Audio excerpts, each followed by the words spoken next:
All right, I'd like to thank you all to the November 19th, 2024 version of the Toledo Planning Commission.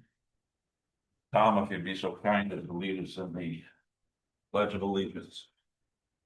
I pledge allegiance to the flag of the United States of America and to the republic for which it stands, one nation, under God, indivisible, with liberty and justice for all. Thank you, sir. Everyone is here, so obviously we have a quorum. Call for other business item. There has been one brought to my attention on the climate grant. We will want to get into that in the other business section of this meeting. Can I get a motion to approve the consent agenda? That's so moved. Seconded. Moved and seconded. Any discussion on the minutes or the licenses that have come before you?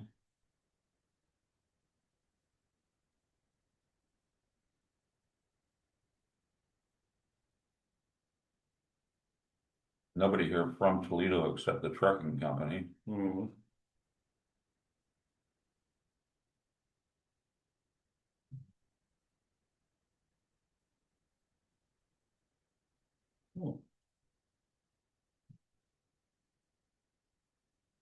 Without further discussion, I'll bring it to a vote. All in favor, say aye. Aye. Opposed?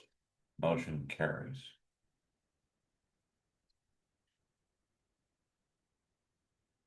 Any commission reports? Anybody have anything? Thank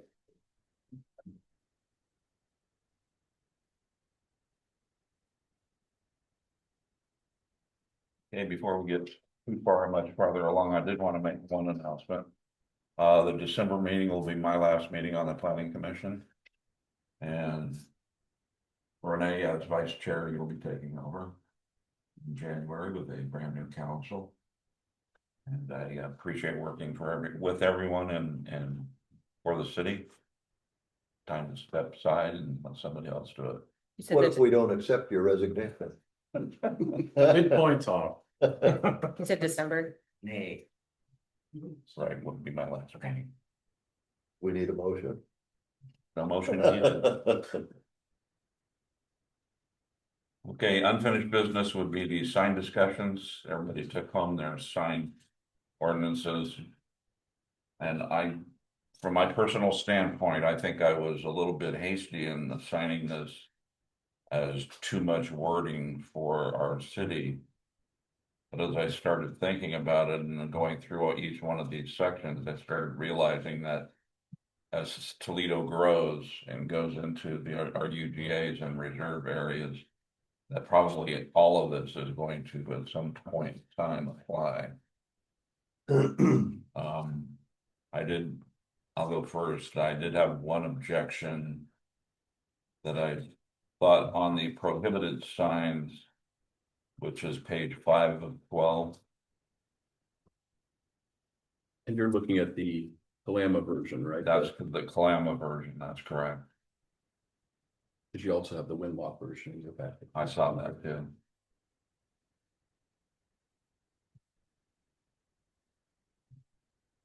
Under 1738.060 and prohibited signs, item C, signs placed or painted on any motor vehicle or trailer But that is not operable and not routinely used to transport or provide the goods or services being advertised, or that is part of the primary purpose of providing a sign that would not otherwise be allowed. thank you. I'm a little bit confused on exactly what that means. I mean, when we get into our industrial and our big commercial areas and everything like that, a lot of times people do use vehicles sitting in front of their businesses as an advertisement. I know the Novaks use their restored antique flatbed as an opportunity to put a sign on. I don't think that the sign that they have would be prohibited anyway because it's on their own private property. But I think this is somewhat confusing. And I would rather see it stricken. Well, and I have a problem with it because I just happen to like that sort of thing. I mean, I think, for instance, Novak's sign looks great. It's eye-catching, it's Well, not it is. objectionable at all. And you can buy a body shop and they'll have a hot rod out there Yeah, that it's not running, it's not doing anything, or a collision repair will have some wreck out there. And have a sign on it, that's certainly not going anywhere, so. Um, anybody else got feelings on that? I put a no beside it, yeah. Yeah, I wouldn't mind seeing that Or going. you could add the verbiage like. That it's prohibited within any public right of way or city owned area. I mean, that way, if it is on private property, it shouldn't be an issue, but. Yeah, I don't, to me, I don't understand the purpose of it. And the other part is or that is part to the primary purpose of providing a sign that would not otherwise be allowed. So does that mean if the sign would otherwise be allowed, you can do it? I mean. Right. So that means their truck would be fine under that, As long as it meets the other criteria for the signs. that are meaning on it has to be operable and all that other stuff? No, No. Okay, if it's inoperable and used only for the sign. Yeah. Then it's allowed, good, okay. but if it's inoperable, and has, I mean, if you get a box truck and you paint the entire side of it, well, that sign's too big to be allowed. Exactly, it falls under the other criteria, it has to be kept well also. Yeah, so if it meets the sign criteria, then it's allowed as a sign, Okay, even though it happens to be on the side of a vehicle that's inoperable. right, But what that's trying to do is to weed out the idea that I'm gonna go out and buy a big box truck, paint it with my company logo and put this a giant big, sign. a big 48, big 48-foot.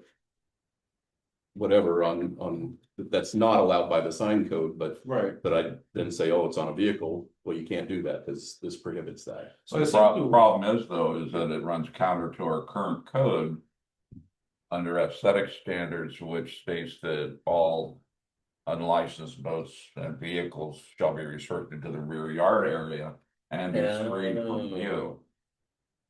That's a good point. Which I think is one of those vagaries that was brought up previously, and But it becomes, if it's inoperable and it's advertising, as in the cases that you cited, then it wouldn't be an inoperable vehicle anymore if they got a sign permit for it. It would be a sign. okay. Even though it's in fact an inoperable vehicle, if you get a sign permit for it, it becomes a sign and we would treat it like a sign. The vehicle itself becomes a sign. Yeah. Vehicle itself becomes a sign All if right. it's allowed as a sign here.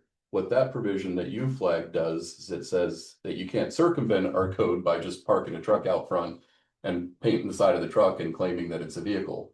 That's what I thought, so But- that helps. But if the vehicle is operable, Yeah, then you can do that. Cause that says it has to be inoperable and it has to be placed there for the sole purpose of signage. so does that mean that if we give a permit for signage on a vehicle that's gonna be parked permanently in a location or just parked in a location? Inoperable. Yeah, it must be an inoperable vehicle, is that the idea? No, if it's an operable vehicle that they actively use in their business, Yeah, then they don't need a sign permit for it. Right. They can just park it and you can have your business signage. So in that case, you could have your 30-foot box truck or whatever. because you're just parking it on your Because you're property. parking it on your property and it might have your company logo on there, then it's not a sign, it's a delivery vehicle.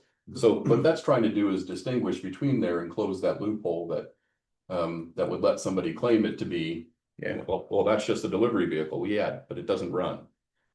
And it doesn't meet our sign code and you've had it parked there for 12 years now, so. Okay, so the idea is if they park it, it's inoperable, it falls under our signing rules, and then we have some power over what it looks like and whether or not we can issue the permit for the signage. If it's a sign, Yeah. then you can have an inoperable vehicle and it wouldn't, the design standards that are in there wouldn't apply, then it wouldn't be an inoperable vehicle anymore, it would be a sign. If you applied for a sign permit and were granted a sign permit. Right, but wouldn't you fall under the requirements for signage? Yes. Right, and Yeah. those requirements can specify things like it being kept well painted and not falling apart and all that type of stuff as And well. in fact, Calamas has those standards in it. Okay, yeah, That's what I started noticing the farther back I got, they covered that. Yeah. They covered that. Exactly. My goodness, they covered that. And, They started off with the same goal as you to have less words. And then they kept adding things, well, what about this? We don't want that to happen. And what, you know. Yeah, so- if you don't cover it, people will just do it because then it's not, hasn't been covered. And just to be clear, this does regulate signs on private property. So this isn't just for public street signs. Mhm. If you choose not to regulate signs on private property, you could also do that. This is not a mandatory element of your zoning code. You could choose to regulate very little or very much of it. You're not required to have any sign regulations. But most people, most communities do because of aesthetics. You don't want some types of signage, and typically, you know, Kalama has a freeway oriented sign in there that nobody in the community seems to like, but it's grandfathered in, so nobody can do anything about it. So they have very strict standards in there about billboard signs and freeway oriented signs and when they're allowed. Right. Well, when this first came up, I was a little concerned because I thought, why do we need more than what we have? But then I realized too, like Steve said, as we get more and more people and more businesses, it could become a problem. And so then once you start saying, well, you can have this, but you can't have that, then you just run into a lot of, you run into 12-page documents But regarding signs. it got to the point where I personally felt it was better to adopt something like this that was complete and thorough. So that it's already on the books, people come in and they want to start a business, they can look at their sign ordinances, they can see what they're capable of doing. And you don't have those issues where you get into an argument with them over, that's not in your code, or this is in your code, and oh, what if I do this? And that puts a lot of load on our city clerk to handle that. That was a big concern I had. In fact, I looked at Ordings, sign regulations and Colville's. And I like Colville's more than Kalama, but I thought, who manages this? Who, and I knew it was you. Yeah. Who's gonna be the one, somebody wants to put up a sign, and we actually have a process. You have to have a permit to put up a sign. They come to City Hall, and Rachel's got to deal with it. And if you're looking at 12 pages or so of regulations, how much time does the clerk then have to spend sorting through all that? Not to say it isn't necessary, because if she just says, somebody says, I want to put up a sign, go ahead, she said. Then we have signs that people are going to object to, and then we have problems to deal with. Well, and I think the only reason we brought Kalama's forward is it was one that I had just been through with their planning commission. So- Yeah, sure. So I'm kind of familiar with it, but I'm very familiar with it. So, but it's not the end all solution for Toledo. If you, I think I opened the discussion on this last time, or my input was, if your only concern is, hey, this is going on now and we don't like it, we can take the code that you have, put a couple lines in there that correct what's going on now, and then you don't have to revisit it again until it becomes an issue someplace else. You don't have to adopt a 12-page sign code. You can put a couple of lines in your existing code that are clear, and they state your clear standards for what's occurring now that you don't like. That's maybe a better way to build simpler regulations. I like that. But then if you start to go down the rabbit hole about, well, we don't like that in this case, but we do like it in this case. Well, then maybe it's easier to take somebody else's example and just try to adjust that into your code and to go with the more complicated one. The Portland sign code is like 60 pages, I think, because they have different regulations in different districts and different standards that apply. But there's a lot of legalese in a big city sign code. So We definitely need to strike a balance, it seems, between something that gives people guidance so they can quickly get up to code and present things that are just known, accepted, and it's easier to just get through the process. If everything is a giant question and a research project, I don't know how that scales. Kalama's is pretty clear. So. I was gonna say, I think that most of the issues that she's gonna come up against, she's gonna learn within the first week of doing this. Yeah. What those issues are, and they're very few and far between. You know, we can't regulate content, you know, the legalese that was presented as part of the package made that pretty clear. And so she'll know what she comes up against on a routine basis, and she'll have the answers at the top of her head. It's just as we start to develop and become a more complex community, then there are some issues here that will be addressed when those Yeah, things happen, and they're already here. yeah. What about, you mentioned, you made it really clear that it was really clear that we couldn't dictate content, or couldn't, you know, we couldn't Yeah, disallow certain content. However, we must have some way to deal with what would universally be called obscene or obscenity. you actually can't regulate that, in my understanding. You literally have to, you know, people will complain to the neighbor and that sort of thing, and they'll eventually be shamed of taking it down, but you can't regulate speech like that. No, is my no understanding. community standard, Well, they have, I mean, in sections of the criminal code, they regulate obscenities and nudity and that sort of thing. So you can't have, you know, you can't post nude photographs outside your home because then you're violating a criminal code. That's not a sign code violation.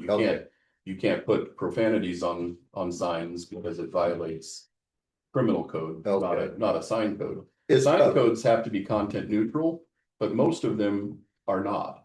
For example, in Chehalis, we just looked at this last week. Their sign code exempts flags that are of a non-commercial nature. Well, how is that not regulating content? I mean, if I want to put up a TRJ planning sign and somebody else, or a flag, and somebody else wants to put up United States flag, well, obviously those are different. But should one be regulated and one not be? Well, a strict reading of all the rules that Rachel's compiled would say, well, you can't regulate on content, but communities do. Because they simply don't want to exempt some things. And until they're challenged, they may be overturned if they're challenged, but they regulate them anyway. And they do it in that form because it's what they want. So case law aside, I mean, you have to consider that, but you'll find things in Kalama's code where they said, no, we just want to regulate it that way. And until they're challenged, it's a valid piece of code and it's enforceable. And if it gets enforced on somebody and they don't like it and they challenge the city and the courts find, well, yeah, that's unconstitutional because of your right to free speech, then that section of code goes away. But it has to go through a challenge process in order to get it removed. There's costs associated with losing that. There's costs associated with winning that too. I mean, for a city, you know, those types of challenges, it's on the city to enforce the code. Oh, I see. So once it becomes part of your code, you have to enforce it until the court tells you you can't. And Either way, you're paying out. either way you're paying out. It's not like it's an enforcement, it's a code enforcement issue, and those cost the city money, always. They're never a money winner for the city. You can put fines in your code and other things that help to balance that, but code enforcement is almost never a profit center for a city. Kind of like speeding tickets aren't usually profit centers for police departments either. It's a losing battle. You get paid the speeding ticket, but the amount of time and energy you spend prosecuting the ad and collecting on them and all that stuff is usually not a money winner either. So Interject one item. Sure. So it's a very small statement in the Kalama code. But since we're on a state highway, you do need to take into account state regulations on signage as well. Right. It's just a statement that there are state regulations on state highways. and wouldn't they supersede any city There's a regulations? Yeah, there's a small wording in the Kalama that says certain districts or state and federal regulations in the cases of conflict, the most stringent requirement will prevail. Most stringent. So that might be enough for you, but I just wanted to throw it out that we're also sitting on this kind of highway.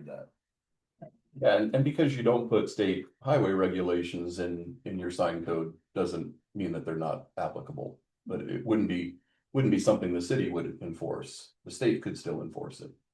They don't. But it could. Okay, But that's true too. That's a good catch. are we talking then, Mr. Chairman, about adopting Kalama's sign regulations? I thought it was well written and I think it answers our future problems. I would say just change it to Toledo and put it before council, so Are there any things in there, Todd, that you think don't need to be there? You're asking the wrong person. I mean, Really? so it's all about what you want for your community. I'm, ironically, for my career of choice, I'm a big private property rights advocate. So I believe less regulation, would be my personal preference. Always, you know, to the degree that you're a nuisance to your neighbor's gonna let you know, and you're gonna resolve it that way. And the city shouldn't be drug into a lot of things, but that's maybe my personal opinion and maybe not what's best for your community. Communities regulate signs because that's what they want to do. That's what makes them a place that they can feel proud of and feel like it matches and conforms to their standards. Well, I think another issue though, Tom, is that unfortunately, we don't live in that perfect world where neighbors take heed to neighbors and fix things that are complained about, so. That would seem to be the case. That would seem to be the case. I'm still working on the junk vehicles and trimming my hedges to make my neighbor happy, so. You're that neighbor. You're the good kind of neighbor. Well, I'm working on it. I'm trying to address the neighbor's concerns. I think they've towed 30 cars from a neighbor's yard. I don't have 30. And they're all behind a fence, so. Yes. May I interrupt? You may. Todd, would you mind talking about, let's say that, I think the truck is beautiful, the sign, you know, the truck, that's the sign here in town. What if somebody was coming into Toledo and we didn't have such a thing, and they looked at our rule set and said, oh, I'm not gonna open my business here because I really was gonna use this vintage truck and it looks like the code so tight and not gonna be able to be worked with. It'd be nice to see, would we pass that test? You know, would this 12-page document get us that new business? If you mean that, so the truck would be allowed, that sort of thing? Yeah. I think it well, does or state would they that. just give up? I mean, would they read the 12 pages and give up and say, oh, it's not worth it? Or, I mean, do we have something in there that says that you can, you know, readily get it there? In the beginning. Yeah, I think we were talking about at the beginning said that that truck would be allowed under that provision because it doesn't run and it's well kept and it would be under the signing rules. And even if it didn't run, it still would not prohibit them from putting a sign on it because it is on private property. And it's used, and then therefore it becomes a sign. Yeah, I was listening to all that. I was just hoping that you are, I agree. I definitely like my rights. I like. Got a bunch of Fourth Amendment people here, you Yeah, know that. Yeah, and so, I was just wanted to make sure it would. Well, and that's a good point. The more regulations you adopt, the more difficult you seem to somebody that's not going to take the time to ask the question. If somebody is just looking at locating a business here and they look at your code online and they see that and they think, oh, that looks like it prohibits what I want to do, they'll move on, right? I mean, But it's 12 pages, I mean, really that daunting? I mean, if you're It's- gonna open up a business, you surely are reading more. it's than more 12 pages. daunting than what you have now, Yeah, less daunting than what it could become. Well, what's not daunting, see, the problem is what we have now already gets us in trouble because it's so big. And so we have to fix that. so one of the things that can be welcoming to people is clarity. You know, it's what something that's really off-putting is when it's very unclear, and now we have to have 12 meetings to figure out if I can actually do anything. So this seems to be very clear in what it's spelling out, so it just becomes a little bit easier to get to what you want. I don't see myself if I'm investing $100 or $300 or $500,000 in a business town. Seeing a sign ordinance is going to stop me. That's what I'm trying. My administrative assistant will go through it with a fine tooth comb and tell me exactly what I can do. And Todd, is it, if, let's say we do adopt this, Kalama, sign regulations. If, as we go along, we see that one of the points is problematic for us, will we then be able to take a look at it with commission or council and say, well, let's take that out? Absolutely, yeah. So this is, if you decide to move forward with this is a step and a multi-step process. This is what I would say, a workshop and some direction for staff, right? So after that, we'll need to schedule a public hearing, because you have to have a hearing to change your code. We'll have to go through SEPA and do public noticing and do all of those things and publish it in the paper, and we'll take public comments. And then planning commission will have a hearing on it, make a recommendation to council. Council will also have a hearing on it. And at any point in that process, you can continue to edit this, just because your initial direction is, yeah, start with Calamas as a base. That doesn't mean you can't do things like take out this section. As I mentioned at the beginning of the meeting, you're really not required to regulate signage. So, Okay. so you can take out as much as you want. Or if you see a section in there and you think this is unclear, you can change the wording, or you can add a whole section that clarifies what that section means. So you're free to do what you want. This initial direction just gives staff some ability to bring something back and start to get the process rolling. Okay, Yeah, it'll be nice to see what the community thinks in the public hearing and how they perceive this level of thing, if it's helpful or not, so. And it can change. I mean, and even if you give the initial direction that start with Kalama and then you get in the process and you decide that's not what the community wants, you can change gears at that point. Nothing's adopted until council passes it as a law, so. Yeah. You can continue to edit and change course and redirect and whatever you need to do. We're just looking for some initial direction and giving you some examples, and I think Rachel very well outlined what some of the case law is on that. I mean, That was informative. there were things in there I didn't even see when I was doing Calamas code, so. There's a lot there. has anyone, Rachel, come and asked you if they can put up a sign? Yes, I get questions on signs all the time. Oh, do you? Yeah. Okay, Probably had about 15 in the last 2 years, okay, which I guess isn't all the time, but it's for Toledo, it's quite a bit. more than I would have So is said. there anybody else who has thoughts on we should move forward with Kalama? I'm okay with moving forward with Calamas if it, and as I'm hearing, what I'm hearing correctly is, the little truck sign that we have is allowed under our code, and that's my understanding, and that the clerk feels as this is something that's really gonna help the city. That feedback has me totally okay with Calamas code adoption. So I would assume we would include some language that if it's not mentioned in here, or whatever, maybe a variance or something could be applied for individual review for certain. There's a situations. variations to sign code requirements that's built into this one, but again, if you want yours to be different, there's nothing that says this is the right thing. And we have procedures code now too, that we've updated some of our processes and procedures. With our LDC update, so we could maybe find a better section in there that fits better in here if you want. Seems reasonable.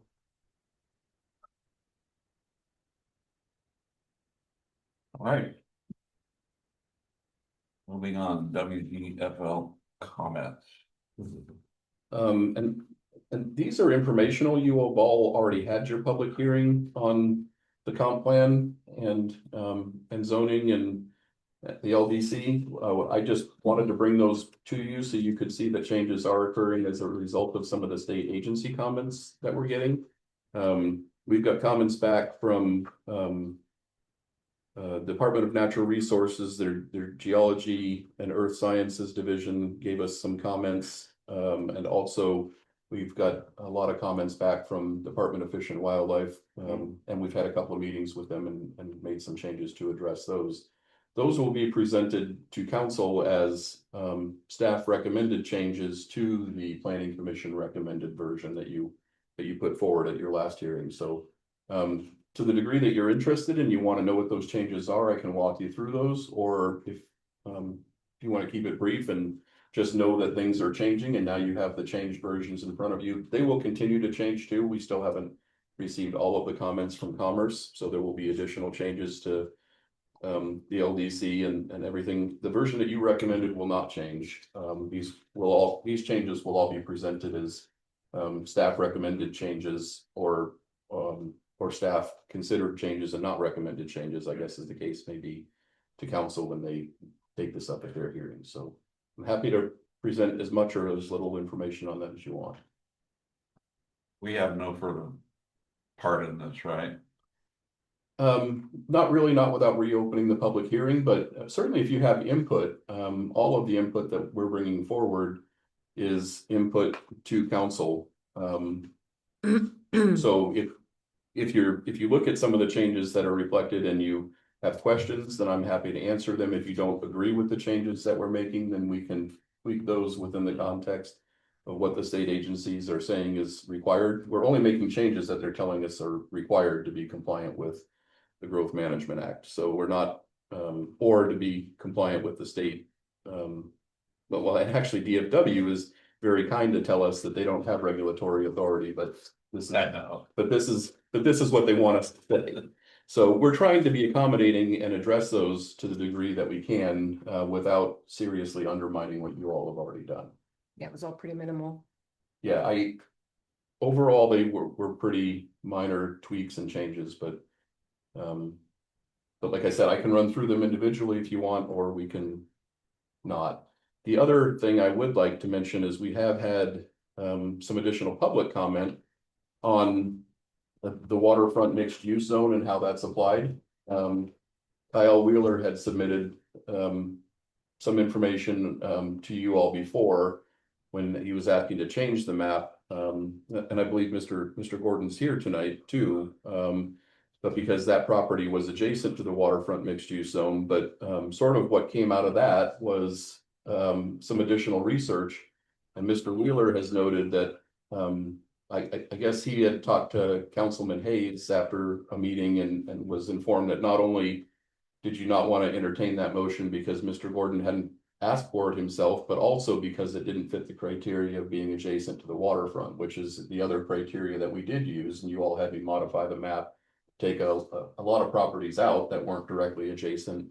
We did. Mr. Wheeler has noted that there are two properties, the two properties between Mr. Gordon's property and the river, directly adjacent to his property also there's an intervening parcel out in the river. That intervening parcel appears on an aerial photo to be a side channel of the river, not the river itself, and it's owned by Department of Fish and Game.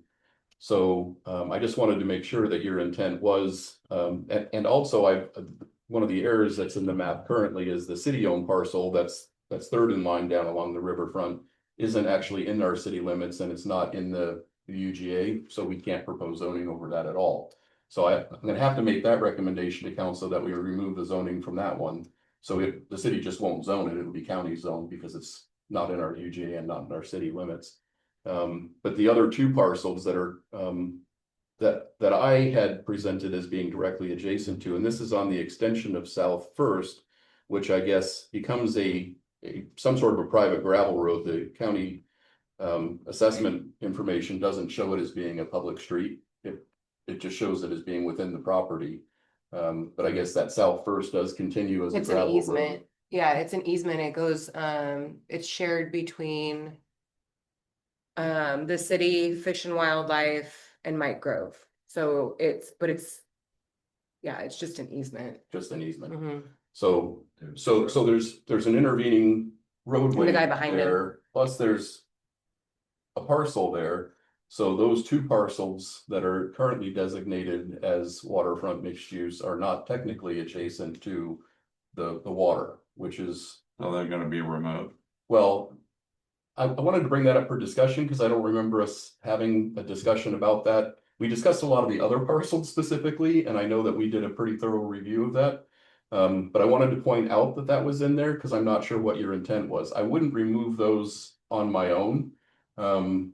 Because it was part of your recommendation to have them waterfront mixed use. Well, I think our intent was to take the waterfront properties that could and would be eventually developed into mixed use areas and make sure that they were in the zone. So should those pieces of property be applied to residential zoning, which would be consistent with what it's surrounded by? Or should they be waterfront mixed use because they are, even though they're not directly adjacent to the water, are they adjacent enough? It's a criteria that you use to evaluate it is all. There's no set in stone rule that says you must do this. You could zone the entire downtown waterfront mixed use if you so desired, but one of the criteria that you gave to me was, they must be adjacent to the water, and that's why we modified the map. Except for in this case, in this area right around us here down at the city hall, we left this area in waterfront mixed use, even though these parcels aren't adjacent to that. We did that specifically because these parcels were looked at as an opportunity for waterfront development that came up into the downtown area. So, Right. so remembering all of our discussions, at this point, the map that is there is the one you've recommended to council, but as I mentioned, staff is going to be asking for some changes to the map based on my mistake, basically. I didn't catch that piece wasn't in the UGA or city limits, but these other two are coming up now too. The questions coming up is, should those be residential? And I wasn't sure if you all had an opinion about that, or if you just want to let council read through it, or. Are you talking about the two parcels you're talking about? Are they on Could we bring up the on the map? gravel road? I'd have The to other show- one's behind the gravel road, so it's Mike's is at the very end. Yeah, And then the road that he's talking about is owned by Fish and Wildlife and Mike Grove, so it's like split down the middle. And then in the very, very back is that city property, but there's like Right. Vance, or what's his name? Yeah, I think that's his last name, Yeah, yeah, and he's behind Mike's house, but yeah, none of them are and then Mike has. What is it? Living back. They're not, on, yeah, they're not in the UGA or the city, are they? no, but the two parcels that Todd was talking about, Yeah, that's the city one in the back. they're, well, that's not at all what I had in mind anyway, when we talked about mixed use waterfront. So That's this- not at all what I had. if you continue down south first, the two parcels, the one that is right next to Mr. Gordon's property, and then the one that's beyond that, those are the two parcels in question. Currently, they're painted waterfront mixed use. But I don't believe we had a big discussion about those, and especially because I painted that last one in error. That shouldn't even be painted at all by the city, but these should either be residential to be consistent with the adjacent zone. On Mr. Gordon's property and surrounding areas, or they could be waterfront mixed use. But they don't meet the adjacency rule. Right, so why wouldn't we do that? It was a mistake. It would be your choice as to what you want me to recommend to. I wouldn't recommend a change in that unless you all are saying, well, yeah, that really wasn't our intent. That was a mistake and we should probably, and then I would recommend that council just designate those all as residential properties. If it's the land I'm thinking about, So I would like I to don't see it care. On a map. Yeah, so we can all, have the clear understanding of what we're talking about, if that's okay. And I've gotta look back through my text messages with Cindy to see if I can join our meeting. You're talking the Toledo property that has the sewer treatment plant? No, this is. Yeah. Yeah. And then the one adjacent to that, Oh, yeah, this big, yeah, okay, and that's Fish and Wildlife. right.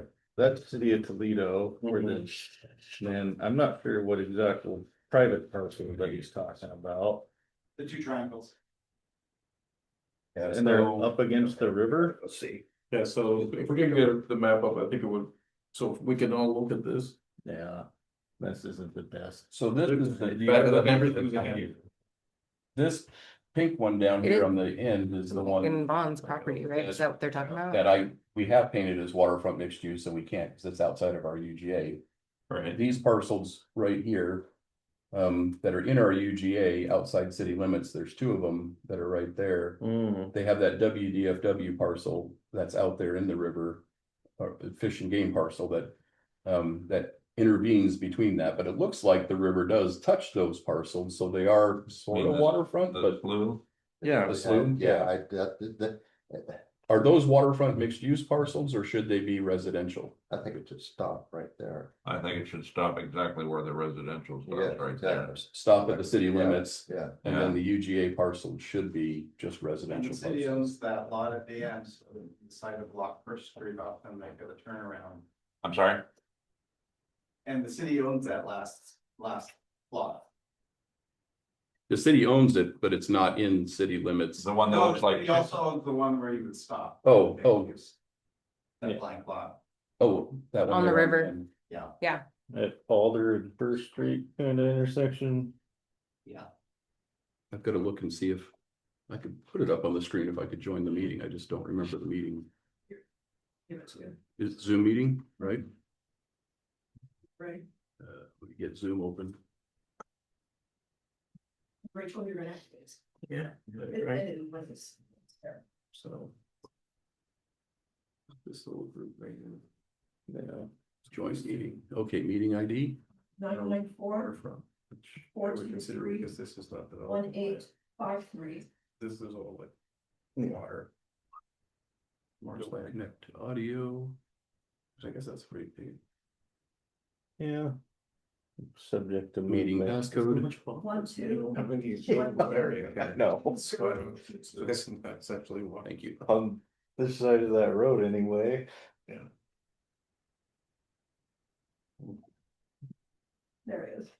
With lit version. And then if you can make me a presenter, then And then I down in can, the share, on the Yeah. toolbar, share. let me, I need to. Yep. Do this. Yeah. Oh, I no. need to say, okay, Present the menu, up arrow next to it. yeah, let me get the screen open that I need here. No, I'm talking to Rachel. Oh. Right there? And then multiple participants. Then Todd should put the snag. Take me just a minute to pull up that map.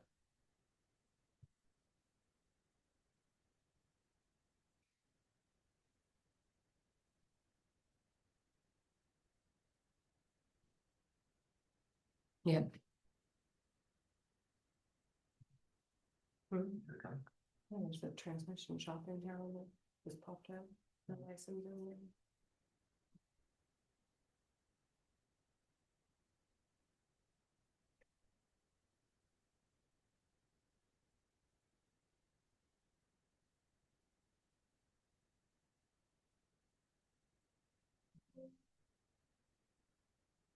I can share my screen.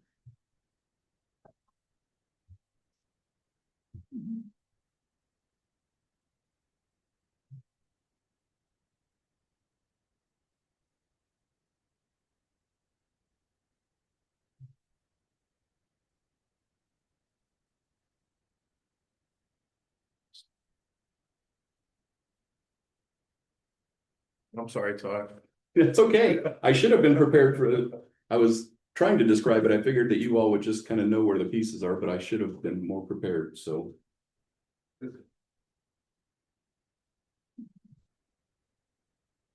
Oh, yeah, and it's marked. Right, because we're talking about. So these are the pieces here on the screen that we're talking about. This piece here, you can see my cursor. Yeah.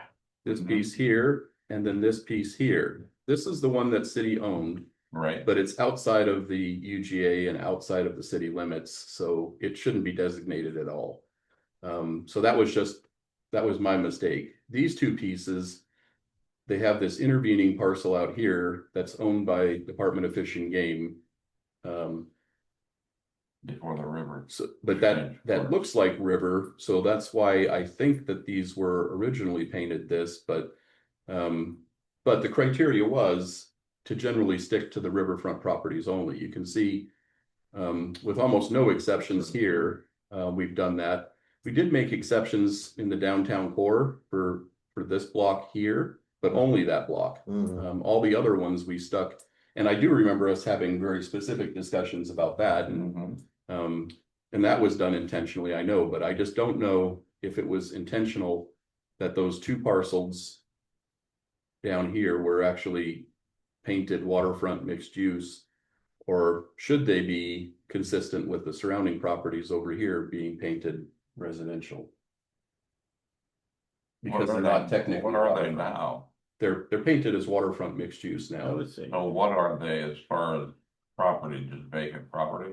Oh, what's their current zoning?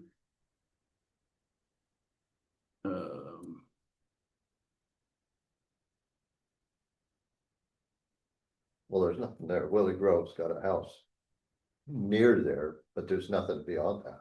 So currently they're zoned, Are they in our UGA? yeah, they're in your UGA.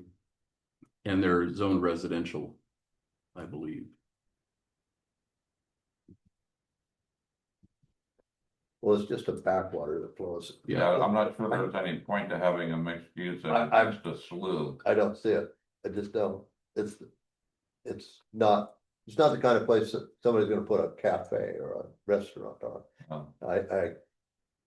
Maybe a bait shop or a canoe rental or something, but not even that really. So they'd be better served as residential I think properties. so. And that would be Personally. consistent with the direction that we all had for, with very few exceptions for not being intervened. So I will make that part of staff's recommendation to council then. Thank you for the additional direction on that. So, right now, the map that you've recommended does have those painted as mixed use, but I'll bring to council a recommendation for all the changes that staff is recommending, and I'll take that forward as a staff recommendation that, yeah, that was unintentional. We didn't look closely enough before we move that on, or I didn't point out, I didn't do the research necessary because I didn't spot that parcel out there, so it didn't come up as a flag. So I'll point that out to council, and council can make the change to the map at the point when they hear it. Very good. But we'll recommend it as a staff recommended change. So thanks for the discussion on that. And was there any other, I guess, if you see anything else in the changes that are in your packet on either comp plan or LDC, just let me know. Yeah, the changes are all the red, marked in red, or are there other, should we look at everything that's changed? I can forward you the comments too. I don't think I put those in your packet, but the comments that we received from the state agencies that tell us the nature of the changes, maybe Yeah. that's a simpler I'd way like to to see summarize that. Yeah, So I'll provide that to Rachel, and she can get it out to you guys Yeah. just by email. I know we engaged a consultant firm to help guide us in the language that we put together. Was there, in your opinion, vast changes in any of that language and that sort of thing, or pretty small stuff? Yeah, well, you remember through our process, through the SEPA process, we addressed some of those. Yeah. Some of those were significant. But the changes that they're hitting on now, not so much. At this point, I think we addressed most of their comments through SEPA.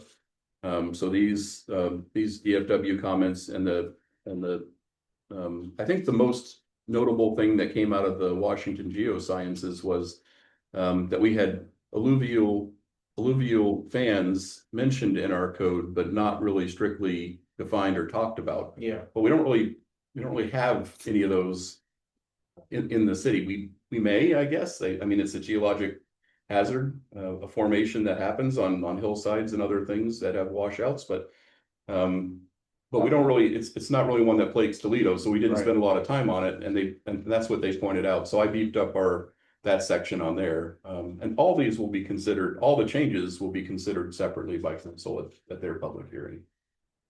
So, Todd, are you done with the screen? oh, yes, I'm sorry, I can. Okay. So we can move on to the other business, Toledo Historical Society. Yep. Update and discussion. Does somebody have something? Oh, did you have anything? What's, No, not really. I know that there was some rearranging of the materials in the back of the hall here. Get everything in the appropriate spaces that they were allotted. And that just happened a week ago, I believe. But other than that, nothing new. yeah, I worded it wrong. It's for the heritage. Thank you. Oh. you put Yeah, on one of I them. did. All Well, right. then step right up. It's my Well, fault. I'm a member of the Toledo Historical Society too, so. That's why you looked at me funny the other day, like, what do you want from me? which had, I apologize. Larry Davidson, Greater Toledo Heritage and Horizons. Took some notes here. I wasn't really planning on presenting anything, but I took a few notes to give you the status on. We are a Washington nonprofit charitable organization. Have you gotten your 501? Well, that's what I was coming to. I was all prepared to tell you that we submitted on August 4th. Instead of going the EZ form, which gets it to you in about 2 to 4 weeks, but it restricts you on the amount of money you can bring in, we went the long form. IRS blatantly says, we've approved 80% of these in 191 days. I'm going, oh man. So it started on August 4th. We hadn't heard anything. And today they were saying, well, we're working on things before February 26th of 2025. Nowhere near ours. And so I went to the post office, and lo and behold, I got a magic letter. It's our 501c3 determination letter. So we're now officially 501c3. Nice. shocked the heck out of me. Very we good. got it that fast. Mhm. So we are now 501c3. So in order to strengthen the experience roles in the group and to help with building the organization, getting things done that we want to do, we've started seeking new board members. And we just elected Sandy Har, who is education director. So she's Dr. Sandy Har, but she likes to go by Sandy Har, EDD. Anyway, she's was elected as a board member, a board of directors member, and appointed the role of director of educational programs. And to that end, we've started some programs, which I'll talk about in a minute. We have 3 open board positions. We are allowed a total of 7. The other 3 are director of cultural and tribal relations. We'd like to see somebody from the tribe take that position. We're looking for a director of grants and financial stewardship to help manage that piece. And we're looking for a director of environmental and heritage projects. Those are our 3 open boards. We decided to assign our board members an actual active role. All of these board members, board positions are non-compensated positions, are all voluntary. And so that's where we're at on building the organization itself. As far as donations, grants, of course, we were being heavily limited in applying for grants. We inquired with about 10 different grants. They all told us, come see us again when you get your 501c3. So we shifted directions and started focusing on partnerships and sponsorships and developing relationships with large corporate potential donors. Corporations that have philanthropic arms that provide things for education, culture enhancement, heritage, and restoration type work. So we've been focusing on that as well. So on the education side, we started a project by partnering with Earth Echo International, which is a large organization in Washington, D.C. They are themselves a nonprofit. They were founded by the grandson of Jacques Cousteau, and their goal is to provide education and training materials for young people and teachers and educators around the world. So we partnered with them. We purchased water testing kits, and we've established a program with the middle school to go down and do water quality testing in a very limited way at Wallace Pond as part of STEM education for them. They were excited to get that.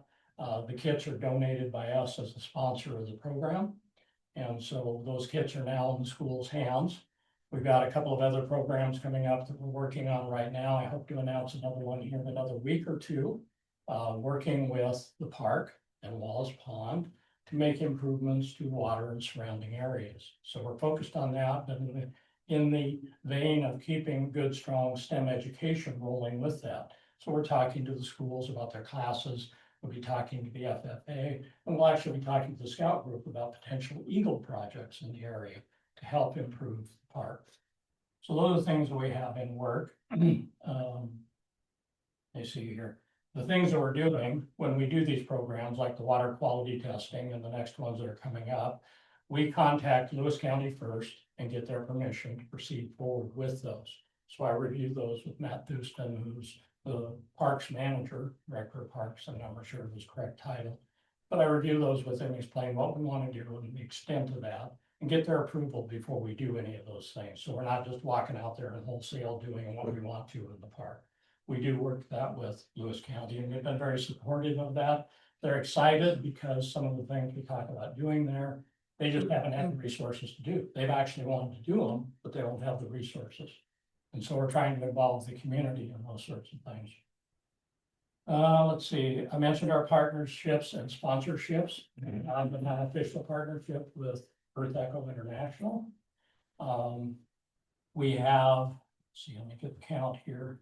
We have 4 more major corporations that we're in discussion with, and be holding discussions with in December. And we're holding those discussions with them in terms of philanthropic donations or grants, or partnering with us on things that are STEM education related, agricultural education related as well, forestry and other different things. We sent out an introductory letter and saying, this is who we are and our proposed ideas around the park and other ideas. And we got letters back from all of them. In fact, one of them invited us to apply for a grant as soon as we got our 501c3. And the other three actively came back and said, this sounds great, give us a call, we want to set up a meeting. So I had 3 meetings, well, 2 of them are set up in December. I'm waiting to get a response on dates for the third one. And so these are major groups that are interested in helping with some of the things we talked about, particularly related to Wallace Pond and the park. So that's where we're at with those. We're doing updates regularly on our website as there's a news and update page. So every time we do some events like this or things come up, we update that page. We also send out a news release to Lewis County News and the Daily Chronicle whenever these things happen and come up. So we're trying to make sure everything's clear and concise on the website. Recently went through and refined it a bit to provide drop downs because we were getting so many pages, you were winding up all over the page and buried so far, didn't know how to get back. So we've updated the website. Now we got drop down menus that make it easier to find things. And we're very clear that our focus right now is on STEM education, small projects that we can help benefit the school and also at the same time benefit the park. And then we're also focused on looking at the park and other things that are going to be needed there. Those are our prime focuses and our only focus right now, other than trying to get the grants and money coming in to do some of the more advanced projects. So that's where our focus is. Let's see, anything else I need to add? I don't think there's anything else I need to add, so I'll just throw it open for questions. Yeah.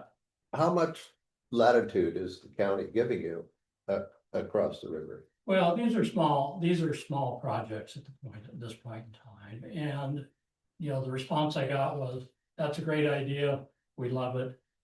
Yeah, we're on board with you doing it. And so it's not so much latitude so much as we take the proposal to them. Now, if they said, well, that's too much, and we don't want to do this and that, we just take that out of the process. And we follow what the county is really geared towards wanting to do. But the county members that I've talked to and met with have wanted to do more in all their parks. And in particular, the South County Park. They just haven't had the resources and the money to do it. What we're doing right now is anything that costs money right now is being funded by our board of directors and through volunteer work. So we're getting it rolling. It's a small scale, you know, at the present time, but we hope to expand that in the future. But again, it'll be all in coordination with Lewis County and their parks department and facilities department. Okay, thank you. Any other questions? I look forward to seeing progress on the park. We're gonna be getting onto it real quick. And that's what we're trying to do, is move forward as quickly as possible. One of the things we'll find with our board members and myself in particular is we like to get things moving. We don't want to take forever to do it. So we cut it right down to the very sharp details, concise on what we want to do, and then we'll go after that and get it moving. It sounds like we're gonna have a lot of meetings coming up. Yeah, what we want to do long term is to do a specific overall plan for the park. We can share with everybody, like a master plan. for the Yeah. park. Yeah. That's awesome. And share that with everybody. But for right now, I don't think anybody's opposed to doing STEM activities at the park or even doing cleanup. Right. We know there's some garbage down there, there's some down trees, there's some down brush, all this other stuff that needs to be managed. I'm sure the county will take all the help it can. Oh, yeah, we were very, very excited to have us say, we'll help you. And so that's what we're about right now. Okay? Okay, well, This thank would you be very a- much. Can I just ask a Sure. question? Do you know who Jake Daly is? Who? Jake Daly? No, I don't. Okay. Somebody I That's should know. mysterious. Well, he, a few years ago, he was, He managed the park. he wanted to do a lot at the park and he had some really great ideas. So is he part of the Lewis County administration? No. No, he owns Rail Force. Retired? Oh, no longer. He's moved away. Has he? I thought he moved back. Oh, okay. Oh, okay. We're trying to get Forget I more said that. technical details on the pond from people like Dan Wallace, who was out there with an excavator when it was originally put in, I understand. And almost sunk the excavator trying to dig the hole in the ground. Okay. So we're trying to get more information like that. And we know there was a pump that was put in out there to pump the pond dry, routed into Cowlitz River Mhm. if they wanted to drain the pond. Now, cleaning, dredging, I don't know, but we want to look at things that are not high impact, low impact to the Yeah. environment. So we wouldn't want to see a big dredge out there dredging a hole in the ground unless it's absolutely necessary to clean the water. But we don't, that's not what we have in the forefront of our mind, more natural processes of doing things. Okay, there's a guy named Jeff Oberg is a neighbor of the park. You Yeah. might know him. Yeah, He's got some history of his that. brother Alex was in my class in high school. Oh, okay. And so I know Jeff Alright. a little bit, it's been a long time since I talked to him, but. Right. And we're actually talking, have been talking with Jeff for a month or two now. Oh, great, okay. Yeah, Okay, well, thank you very much. you betcha. If there's no other discussion, we'll open this for public input. Does anyone wish to speak? Yeah. Please step forward, state your name, and please give us your 3 minutes. I'm Dan Gorton, I own Bonanza Barbecue. I know you guys heard my name last time, I wasn't here, I'm sorry, but I didn't know he was even talking about it, so. I'm here to see if they would, yeah. I was here to see if we could get our place annexed in when you guys are going right, you're real close to my place. Into what? So we could do pickup and deliveries there. Well, you're right in the, aren't you at the dead end of Second Street? Yes. I'm on Second Street, yeah. Okay, Actually, I'm on Alder Street. I know you're on Alder Yeah. and you're a second. I love your food. And I love what you and your wife have done for the community and surrounding. Yeah. But our intention was to retain the residential core as a residential core. And isolate only First Street along the river to be mixed use. And Yeah. part of their requirement and part of the companionship with the ability to open a small cafe was also that they were going to be required to build a river walk. And I don't know that the river walk across the street, 2 streets to your house is quite. We were not looking for a restaurant. We never have been going. Well, I heard you say that many times. No, I did Yeah. not say that many times. Well, it's on the tape. I've watched them. So, You've but held, we're you've not held doing a events there outside of the purview of your permit. well, anyway, whatever happens is done, but I just feel we should be, I got $100,000 just in kitchens and stuff down there. I got $300,000 with equipment down there. Well, we've been running our business out of there for almost 5 years. I thought you sold the business to 2 ladies. Did they not? No, the lady that was gonna cash me out, she was afraid you guys were gonna come shut her down. She backed out of the deal. It was Mickelson's. Shut her down from what? I mean, I was, with the letters I got from them that I can't do pickup and take out there. well, let's go back in the history of this. When you retired from the building that you had on Main Street here. Okay, you went back and you were going to just do catering only. And you asked for permission to have a commercial kitchen and to be able to do catering out of your house.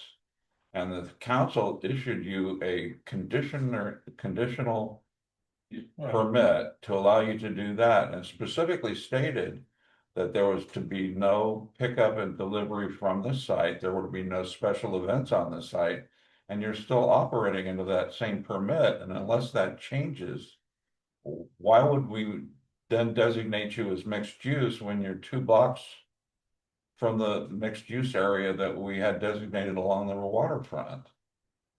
I'm not quite understanding what you're asking me. I know I'm 2 blocks from being mixed use, but I don't know why we couldn't be included in that so we could do pickup and delivery and I wouldn't get in trouble. Well, because I think it's been asked and answered, and council asked and answered that. I mean, it wasn't planning commission that issued your permit. I frankly don't have a skin in the game, but Okay, and then I'm wasting my time then. Well, could I ask a question? If Sure, that's sure. okay, so it seems that the 2 questions are together here, right? One is the zoning plan and why we decided certain areas were gonna be Yeah. in certain zones. Yes. That has a criteria that is completely separate from the idea of, I wanna run a business for my house and I want some things to be easier in that regard. Yeah. One of those being this pickup and delivery part of it, right? Yes. Which wasn't part of the original conditional use that was granted. I think it was. We've been doing it for 5 years. I don't know the Yeah, history, so we- I'm just reiterating what I Before understand, yeah. Before things changed here, we were doing it for 5 years. I had open heart surgery last year. And I didn't know if I was gonna live or die or what. And I was sold the business. I had a buyer We got letters, like they did pick up, and we got registered letters saying we can't do this. And so the lady backed out. It cost me $250,000. So now I'm selling it to Alicia, but it's not, it's hit and miss. So but I still own everything. So. I guess I don't know what I'm asking for. So I think guess. come back and try to redo your conditional use permit with those stipulations, Okay. is having people be able to pick up, cause yeah, it said no on-site customers and no employees, and so, yeah, you just need to have those two things changed. And the reason it didn't go through before was cause Alicia came in to apply for the Part of the permit. reason why we had that too, thing is the health department. I couldn't have employees there per se, because I didn't have an outside restroom that was close enough. The house didn't count.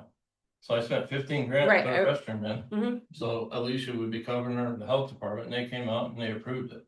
Right, so That I was think part- just come back to redo your conditional use permit. Todd, correct me if I'm wrong, but you just need to change those, you need to ask to have those Yeah. stipulations changed. Okay. And so it's just going through the same process that you went through Yeah, last Yeah, time. so shoehorning it through, that's what I was trying Yeah. to say, it's like you just have an additional activity that's not covered by your conditional use. Alright. Apply for that activity Yeah. as a part of the Yeah. conditional use. And- So they can be considered without this zoning apparatus that's coming along, because it will just make it more Yeah. complicated. It's just, we, when we did pickups, we did a car every half hour. So there wouldn't be in traffic jams or anything screwing up in town. Yeah. I mean, And those we are all tried to things make it you'll wanna bring forward with the permit. I would definitely document that if you could, Dan. You know. I've seen your property and I don't see any problem in people pulling into your driveway and picking up an order and leaving. Mm. It's the amount of traffic that the council is concerned about, I'm sure. Right. And so I don't know how you would present it that to them in a more favorable manner. I was But- Monday, I talked to him on Monday. Okay, and, you know, I don't think that prevents you from applying for conditional use permits for events. I believe they've given you permits in the past. We did a party for Young Life kids. We didn't know we had to have a special permit, but we had 18 kids go to Young Life camp. We raised money for it. I didn't make a dime. I tried to give everything for free. Oh. The second one was the one we got a permit for when we sent coach's son to be a pastor. And I'm sure that was well appreciated, and we do appreciate that. As you know, I love your food. I love, you know, your wife and my wife get along very well. There's no ill feeling here. Yeah. It's just that I think that Renee put it very succinctly when he said, we're talking about two separate issues here. Why we zoned what we did along the waterfront, for what particular reason, and the fact that you want to have some extra activities at your residence that are not covered under your conditional use permit. Yeah. And the planning commission can't help you in those regards. It would have to be a petition or an application to the city, ultimately city council, to see if they would grant a couple of additional things. But can I add one thing, Steve? Yes, to sir. this? So the idea is also, what you wanna focus on is what Rachel was saying, so try to put as much in that ask Okay. that you already know what the issues are, so if you say something to the effect of, we only allow, 30-minute windows between each pickup, or whatever it is that Try to you. spell it all. Exactly, you spell it all out, so they have a really clear way of making a decision.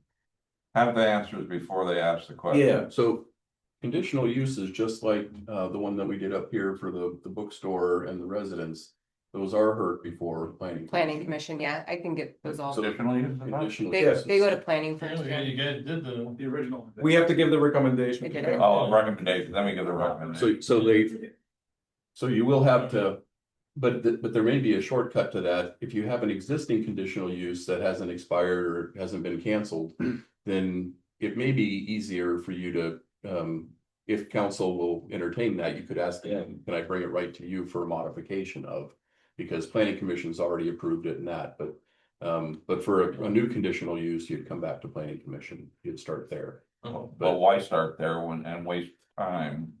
when you could go before the city council with your existing permit and ask for an alteration of the existing condition. I can help you with that. I'll get with you on that. okay. Yep.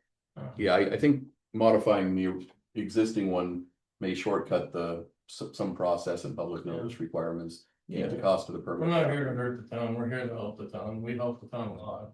I imagine the city council is probably gonna stand firm on them not wanting to open up the place to night restaurant. Well, then there never planned to be a restaurant there. And so you're probably gonna still be in the same situation with having to petition or to apply for conditional use permits for individual activities like the dinners you held. There, if, like, we had a family reunion there, we had 40 people there. That's your family reunion. That's your family That's stuff, different. and if They it's have not done, jurisdiction. Yeah. if it's not done under your business, if it's not like something like that, you can have Yeah. family parties, And if birthday it takes parties. us, you know, food and customers come in, they sit underneath the pavilion, we might have 6 at one time, but that's about it. So, and Use- it's usually on Saturday or Sunday. Like I said, your friends and your family are Yeah. totally separate from your Yeah. business. Okay, thank Okay, you. all right. Thank you. Of course. We did have one more item that we added to the agenda. That was the task 3 deliverable. I don't recall that being Yeah. added, but okay. Yes, Oh, what was it? it's the climate task 3. The climate deliverable. planning grant. That, oh, God, that's why I forgot. Your favorite subject. That's why So I was trying to catch you before you adjourn the meeting, because I know that we're into our witching hour here, so. I can be brief about this, again, I can dive into more detail if you want. Task 1, we basically used a UW model to see what influences climate had on Toledo. Task 2 was we evaluated what some of those impacts were, and we prioritized what were some of the more impactful ones, although as this commission pointed out, there were some of them that were negligibly impactful. So task 3 then focused on an evaluation of our currently proposed draft of the LDC that's being considered and our comp plan, specifically focusing on environmental elements. The review found that those basically comply pretty well with the protection measures that are needed to protect the elements that we identified as the most impactful. So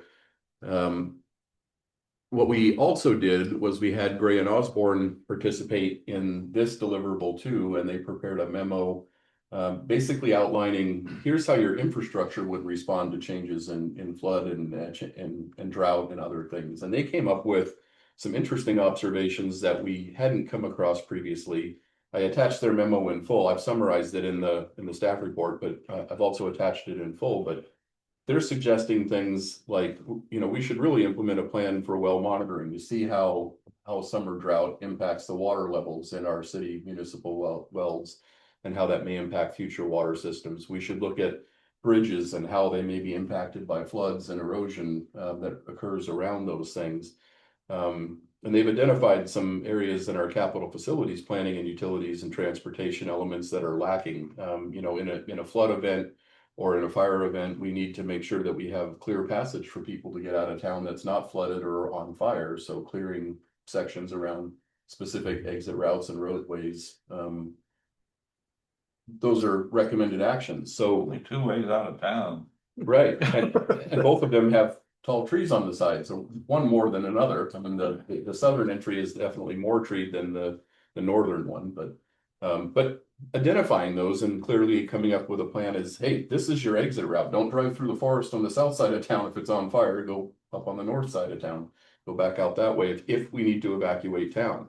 But Gray and Osborne in their memo, I think probably for all the work and analysis that we've done to identify these things, set them up for, but I think that area probably is going to require more focus, and that would be money well spent. With that, we can analyze what some of those things are. We can inventory what those things are under this grant work, and then we can identify the changes that are needed to make those more resilient to flooding, fire, and changes in temperature, whether those be, drilling deeper wells, establishing better reservoirs. So we can use this grant the next phases of this grant to analyze that. And then we can use those findings then to seek funding to do those improvements. So, so this all kind of fits together in that way. If you have any questions about task 3 and what's being evaluated here, I'm happy to address those. But the basic summary is our existing critical areas ordinances and existing codes already work to, as best we can, mitigate for those impacts. But the weakness that we're starting to identify, and one that'll be highlighted in next month's planning commission meeting, where we will conclude our work under the current funded portion of this grant. We'll basically come back and build recommendations for, and right now, it seems to be pointed toward inventorying and analyzing infrastructure and how that might be impacted by some of these climate impacts, the climate vulnerabilities. So if there are any questions on the work we've done in task 3, I'm happy to answer those or address those. You do have the whole report in your packet, as well as the ELS. ELS put theirs together in a table. Gray and Osborne put theirs together in a memo, so that's all in there too. Yeah.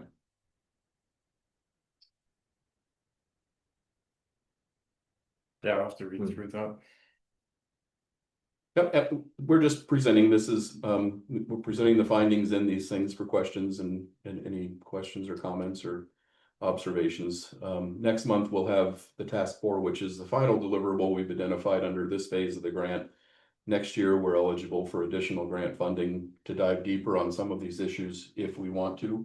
Right now, it's looking like that would probably be best aligned around infrastructure. Am I inferring correctly that in theory, we could study our infrastructure and based on where the climate predictions are, where they're going, the vulnerabilities that we have may give us a chance to apply for grants to improve our infrastructure, water, whatever, that sort of thing? There are grants out there that let you, there are grants that let you improve transportation and water anyway. Right. But under this particular. But this would allow you to analyze those and come up with the basis that you need to maybe win some of those grants.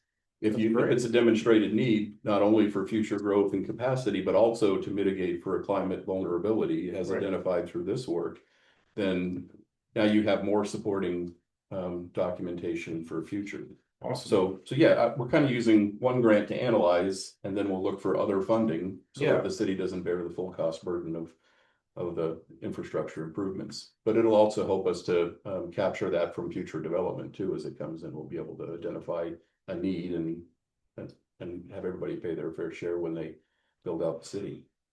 So it does a lot of things. It's not identifying these things is helpful, and yeah, but it costs money to put together the cases, right? To analyze the use case and that all makes sense to me. This particular grant doesn't come with a required match. It's just a straightforward grant. So this is all state money. So that you can get the foundation to start applying for those other grants that need other criteria like that. And those other ones, you do have usually for infrastructure grants, you almost always have funding matches. So the city pays a percentage and then the grant pay the rest.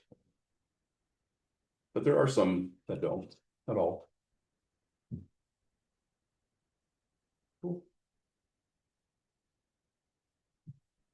I hear a motion to adjourn? I make a motion that we adjourn. I second. Motion, any discussion? All in favor, aye. All right.